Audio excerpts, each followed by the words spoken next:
Ayun, ang unggoy. Meron kaming saging. Ay, unggoy. Asan na si unggoy? Ayun o, yun ang unggoy. Ay! Ayun pa o, Hi! Hati-hati na lang Ay, kayo. ay, ang dami. Para lumapit. Ang dami pala nila. Hati-hati na lang kayo. Oh, dali. Kunin mo dali. Ang dami maliliit. Kunin mo dali. Habi, kunin natin yung maliit. Ayun, bebe. Bebe. Kunin Ayun. mo. Diyan sa may sahig. Diyan lang sa... Sige, ilapag mo sa mag-aagawan sila. Ano, Di, itapon mo na inaantok yung isa. lapit lang. Di, Ayan.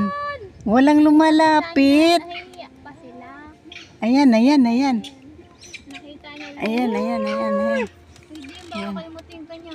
Ayun, oh. Hindi naman yan lalapit sa tao yung pagkain lang kukunin nila. Huwag mo lang maingat. Maghati na lang kayo ha. Kamukha mo.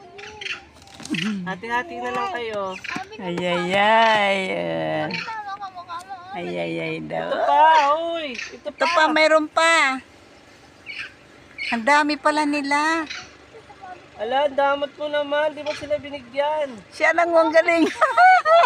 Nagbabalat na siya ng saging. O, yun na. Mayroon pa. Abi. Akin na si Abby. Uy, wag. Baka Ay, ang damot. Di na binigyan. nakikita niya. Tingnan mo si Abi. Ang cute ni Abi. Nakikita niya. Ito pa, oh. Nagagalit ko. Gagalit siya kasi hindi niya napansin yung isang saging. Ako maghagi. Wag niya. Hati tayo. Ang dami nila. Tara. Ayaw nila lumapit. Yung isa naglakas loob eh. Tama na yung pumunta tayo din dito. Ang dami nila. Ang daming maliliit. Yung nanay niyan, mas malaki pa kay ano. Ayun. Nakaupo. Abby, ang cute. Nangaaway sila? Nangangagat Oo, yan. nangangagat sila kasi wild yan. Buti kung alaga lang. Unggay.